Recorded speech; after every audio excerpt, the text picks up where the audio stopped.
Bonsoir à tout le monde, bonsoir monsieur le maire. Donc dans le cadre de cet événement, je dois vous poser une question sur une thématique choisie. Dans notre cas, c'était le marché de l'estacade. Tout d'abord, j'aimerais remercier les personnes qui ont contribué à l'élaboration de cette question. Donc il y a madame Béatrice Roussillon, madame Carole Trébiche et les élèves du master chargés d'études économiques et statistiques. Donc lors de votre campagne, vous avez annoncé un certain nombre d'objectifs et nous avons retenu ceux qui nous intéressent, qui était de dynamiser et de développer l'agriculture périurbaine et locale. En ce qui concerne le marché, lors du conseil municipal du 16 novembre 2016, vous avez annoncé des nouvelles règles qui vont être applicables à partir du 1er janvier 2018. Et ces règles étaient dans le but de moderniser le marché et de répondre aux besoins autant des consommateurs que des commerçants. De votre propre aveu, vous vouliez une offre transparente, régulière et de qualité. Nous avons choisi de nous focaliser sur certains points de ce nouvel règlement qui nous paraissent soit améliorables, soit carrément modifiables. Premièrement, en ce qui concerne les petits producteurs, pour répondre à leurs contraintes qui sont une faible capacité d'exploitation et de présence sur le marché, vous avez mis en place les abonnements journaliers où ils choisissent les jours où ils peuvent venir, mais il leur est impossible d'être présents le samedi et le dimanche. Donc, pour contrer cela, vous avez mis en place un abonnement permanent où ils peuvent choisir les jours où ils sont présents et là, il n'y a pas de contrainte. Par contre, la contrainte est qu'on doit avoir une assiduité de 4 jours minimum, ce qui va à l'encontre de leurs contraintes, c'est-à-dire qu'il y ait une faible capacité d'exploitation et surtout de présence.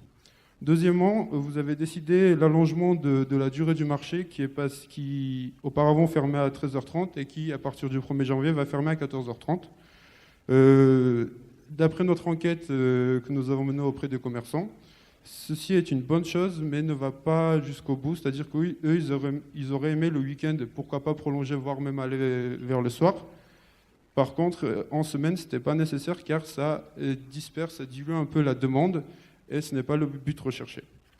Et pour finir, vous avez mis en place des signalétiques dans le but de rendre le marché plus transparent. Vous avez mis en place des macarons pour pouvoir reconnaître les producteurs, les revendeurs et les artisans.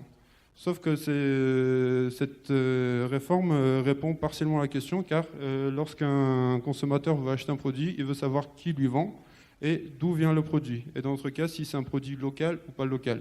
Donc vous répondez à la question qui lui vend, mais pas à la question d'où vient le produit. Donc d'après notre analyse économique et notre enquête, nous pensons que ces nouvelles réformes ne permettent pas de tirer avantage des caractéristiques d'un marché qui sont vente de produits locaux et convivialité, mais vont conduire à une offre semblable à celui des grandes surfaces et des commerces de proximité classiques. Donc ma question qui vient, et je vous la pose maintenant, c'est est-ce que ces nouvelles règles ne vont-elles pas induire un positionnement de marché similaire à celui des commerces de proximité classiques et non une offre complémentaire au lieu de promouvoir les produits locaux? Merci. Merci beaucoup. C'est à vous. Merci. Vous avez bien reformulé nos objectifs et nos objectifs, ils sont effectivement d'avoir une relation au marché. On a 19 marchés, donc c'est extrêmement important comme nombre, ils sont très actifs, qui répondent à ce besoin de savoir qui on a en face de nous et à une convivialité du marché. On ne va pas au marché juste pour acheter des fruits et légumes, un poulet et des œufs.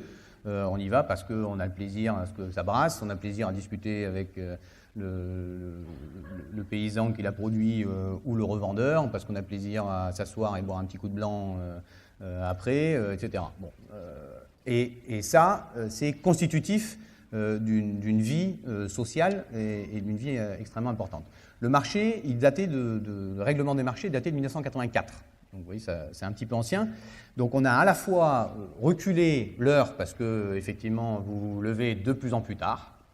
Je ne sais pas si c'est bien ou c'est pas bien, mais c'est un fait. Vous vous levez de plus en plus tard et donc vous allez au marché de plus en plus tard. Et donc le rush, si vous allez à l'estacade par exemple à partir de 11h, on ne peut plus bouger une oreille. Par contre, la semaine dernière, moi j'étais avant 7h, avant 8h du matin, là ça allait bien, on avait de la place, un jour en semaine, mais effectivement, sinon le week-end c'est le rush. Donc on a allongé cet horaire, On l'a allongé en disant qu'il y a un moment aussi, il faut à la fois s'arrêter, derrière nettoyer, occuper cet espace public avec d'autres événements. Hein. Si vous prenez la place aux Herbes, le samedi après-midi, il s'y passe plein d'autres choses. Et donc c'est... Oui, il y a une intervention. Ouais. Excusez-moi, j'entends très bien ce que vous dites. Vous répétez un peu ce que j'ai dit, c'est-à-dire qu'est-ce qui vachement bien, hein. qu'est-ce qui C'est un bon point, ça, fait les caractéristiques d'un marché. Sauf que nous, on trouve qu'avec vos nouvelles règles, les marchés vont plutôt ressembler à des grandes surfaces à ciel ouvert. Du coup, on va perdre le côté pas. convivial, comme vous l'avez dit. Pourquoi perdre? On rallonge la durée des marchés, donc ça c'est quand même positif. Oui, non mais avec l'abonnement journalier, on va avoir Alors, les mêmes... j'y viens, je n'ai pas encore répondu sur l'abonnement journalier. On va toujours Après, avoir le même... l'enjeu, c'est quoi? L'enjeu, c'est de dire, est-ce qu'aujourd'hui, on est en train de développer l'alimentation, effectivement, à la fois en filière courte et en filière de proximité, qui sont deux choses différentes, hein, le nombre d'intermédiaires et la proximité. Aujourd'hui, on a des gens qui sont là le samedi-dimanche, qui ne font pas vivre le marché la semaine, et on a plein de jeunes qui poussent, à qui on essaie d'offrir des débouchés en regardant notre consommation publique. On a fait évoluer notre alimentation de cantine vers 50% de bio et local. On a fait les assises de la commande publique pour structurer ce marché-là. Donc on l'aide et les gens, juste, ils n'ont pas accès. Aujourd'hui, ceux qui sont là les samedis et les dimanches, c'est des gens qui ont passé 15 ans à venir le matin, faire un tirage au sort pour savoir s'ils avaient le droit d'être là, si jamais les gars qui avaient prévu d'être là n'étaient pas là. C'est ça le système. Et donc on a dit, si vous venez le week-end, vous faites un des 2 jours parce qu'il faut laisser profiter un autre producteur de ce deuxième jour pour que lui aussi puisse profiter et faire vivre son activité. Et après, il a fait vivre ailleurs. Par contre, si vous faites samedi-dimanche, donc les 2 gros jours, votre responsabilité, c'est d'animer ce marché pendant encore 2 jours la semaine pour que le marché il soit solide toute la semaine et que les gens ils aient plaisir à y aller toute la semaine, qu'il n'y ait pas 3 stands qui se courent après, on ne sait jamais lesquels pendant la semaine, et blindés de monde le week-end.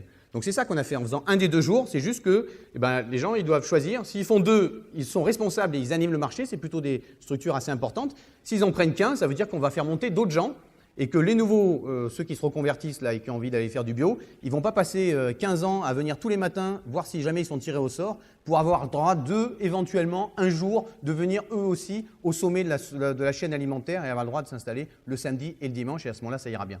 C'est ça, c'est le développement de l'activité. Donc ça a plein de sens. Cette règle d'avoir un seul des 2 jours du week-end, ça a plein de sens. C'est ça qui va permettre l'installation de nouveaux agriculteurs tout autour de la métropole. Ils savent qu'ils ont un marché, ils savent qu'ils ont un marché dans nos cantines, ils savent qu'ils ont un marché parce qu'on bosse avec les restaurants interentreprises pour structurer la filière, et ils savent qu'ils ont aussi un débouché sur les marchés où ils peuvent venir un des 2 jours. Voilà. Et si jamais il y en avait, on a aussi développé par exemple des saisonniers. Il y en a qui font que des fruits rouges. Ceux-là, aujourd'hui, ils étaient obligés d'avoir un abonnement toute l'année, et puis le reste du temps, c'était tiré au sort le matin. Là, ils vont pouvoir avoir un truc de saisonnier. Donc au niveau des abonnements, je vous comprends, juste nous, on pourrait proposer de pourquoi pas rapetissir les stands les week-ends et du coup avoir plus de monde pour avoir plus de producteurs, pourquoi pas présents les 2 jours, parce que comme vous l'avez dit, les week-ends c'est des mastodontes, c'est pas des petits producteurs, et nous le but c'est de favoriser cela. Et juste, je vois qu'il n'y a plus beaucoup de temps, donc j'aimerais bien que vous puissiez préciser, comment est-ce que vous avez évalué l'impact sur les consommateurs et les commerçants de la mise en place de vos produits, et comment est-ce que vous l'avez fait cette évaluation de vos nouvelles règles, et comment vous l'avez fait? Alors l'évaluation, vous avez dit, les règles elles sont en phase de transition en 2017 et vont s'appliquer pleinement en 2018, donc c'est difficile d'évaluer un dispositif qui vient de se mettre en place. Le travail a priori, c'est 2 ans de travail de Lucille Lheureux, qui doit être d'ailleurs dans la salle et qui a travaillé avec les représentants des commerçants et sur le fonctionnement. Le débat sur qui on est, typiquement, ça a été un débat très fort. Parce que nous, on voulait effectivement qu'ils disent d'où ils étaient, où c'est qu'ils produisaient, est-ce qu'ils étaient producteurs ou revendeurs. Eux, pour l'instant, n'avaient aucune obligation d'information. Donc là, le consensus auquel on est arrivé, c'est qu'ils disent qu'ils sont affiliés à la Chambre des agriculteurs ou à la Chambre du commerce et de l'industrie ou à la Chambre des métiers et de l'artisanat. Voilà. Donc c'est un modus vivendi qui dit on ne leur demande pas leur pédigré sur 15 générations pour savoir s'ils sont bien paysans. Mais d'un autre côté, on a l'information, quelque chose qui n'est pas trop intrusif pour eux. Et qui, d'un autre côté, on puisse faire la distinction entre les revendeurs et les producteurs. C'est fondamental. Merci. Très bien. Il y a eu 2 interruptions. Les interruptions font du bien. Oui, tout à fait, même pour moi. Voilà, c'est positif. Notre jury, qu'est-ce qu'ils en pensent? Éric Piolle a-t-il répondu de façon satisfaisante à cette question? Bien, encore 3 et un rouge. Donc, Simon, si tu te présentes avant, c'est... Bonjour à tous, excusez-moi pour ma voix cassée. Je suis Simon Persico et je suis professeur de sciences politiques à Sciences Po. La réponse, le point qui m'a pas convaincu, enfin, ou qui manque en fait, me semble-t-il, à votre réponse, c'est comment vous allez faire pour en fait faire en sorte, j'ai bien compris votre souci de faire que les très petits puissent y avoir accès, j'ai bien compris votre souci de partager entre les petits, mais j'ai pas compris, et c'était, me semble-t-il, une partie de la question, comment vous allez faire pour empêcher que les gros prennent la totalité du marché. C'est-à-dire, est-ce que vous avez par exemple un système de quotas? Enfin, je pose pas de questions encore une fois. Mais surtout pas de questions. Du coup, je ne pose pas de questions, mais on n'a pas compris par exemple s'il n'y avait pas une logique de quotas qui fait qu'on protège ou pas. Et j'ai du coup pas compris cette dimension, m'a pas convaincu, et j'ai un peu l'impression à vous écouter que je pense que ça va surtout favoriser les gros qui vont prendre les quatre moments et du coup étouffer un peu plus les petits. En l'absence de quotas en tout cas, ce serait le cas. Bien. Et en fait, il fallait mettre un carton rouge avant pour avoir le droit de parler. De ce côté... Ça incite forcément au carton rouge. C'est un peu strict. Hein. Donc, êtes-vous d'accord avec Simon Persico ou avec les autres membres du jury? On le saura tout de suite.